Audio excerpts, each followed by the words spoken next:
Da zahtevam. Levom rukom pokaži desno uvo ili levom rukom levo uvo. E sad, nije to isto, pokaži mi levom rukom levo uvo i levom rukom levo uvo. Leva ruko, desno uvo. Zato što levom rukom levo uvo tražimo brže da reaguje, da odredi ono što mi odredi.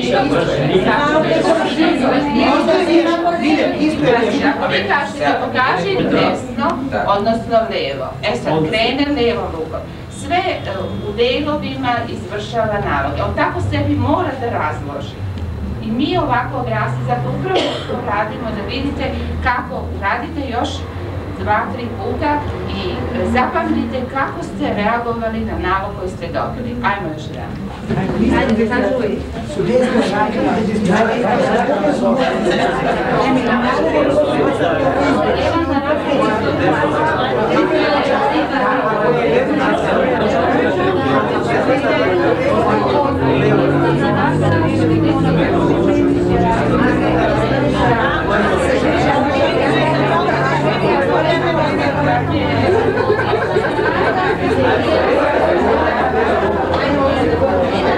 Konstruktivnih praksičnih aktivnosti, znači u aktivnostima čija realizacija je vezana za prostor, znači crtanje, građenje kocki, snalaženje u objektivnom prostoru itd. Ta klinička slika je nazvana razvojnom konstruktivnom dispraksijom. To je inače rad koji kod nas više godina rađeni kao takav je naziv ušao i u literaturu, ali na predlog profesora Bojanina koji ga je prvi kod nas do 1972. i zapisao. E sad, koje su kliničke karakteristike i kako ćemo mi da prepoznamo tu djecu koja imaju razvojne dispraksije? Najčešće, ako se radi o mlađoj deci, znači o deci predškolskog uzrasta, tada mi sa većom sigurnošću možemo da govorimo o toj opštoj razvojnoj dispraksiji. A tek onda, tada možemo da govorimo o razvojnoj konstruktivnoj dispraksiji. Kako ćemo mi takvu decu da prepoznamo? Tu decu najčešće nama upućuju kada dete krene u školu. Zbog toga što se vidi da je dete znatno nespretnije od druge dece, znači nespretnije u svim motornim aktivnostima, da takvo dete ne postiže uspeh u školi, kada pitamo, uočavaju da takva deca imaju jednu relativnu lakoću verbalnog izražavanja. Ako ih vi pitate zadatke i postavljate verbalno ili ih zamolite da pričaju o sebi, tako da vidjet ćete da je njihova verbalna produkcija skoro ili baš potpuno na nivou uzrasta.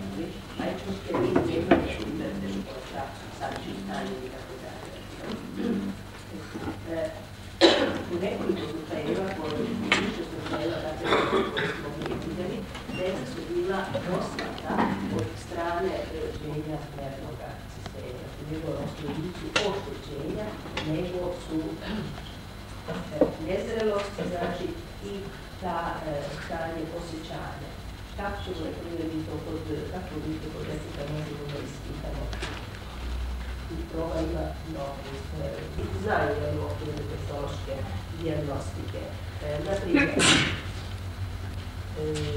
dete stoji ispred nas, sa zatvorenim očima, mi tražimo njega da tako sa zatvorenim očima stoji mirno 1 minut i kažemo ovo ja ću to da gledam na sat. I normalno, dete koje ima recimo 6-7 godina treba da bude u stanju da stoji tako mirno 1 minut. Deca koja su psihomotorno nestabilna počinju već nakon 5-10 sekundi da se vrpolje, da otvaraju oči, da žmirkaju, da se opeću, da se plaze, da prave neke pokrete rukama, neko dete skroz okrene oko sebe. Znači, šta to sve ukazuje? To sve ukazuje da se to dete koje se ovdje nalazi ispred nas u odnosu sa nama, da se kod naših pogleda, da je u stvari povišeno napeto, ali se taj kontakt, da te situacije izaziva do povišenu napetost i zbog toga znači se psihomotorika deteta razgrađuje, odnosno on je u stanju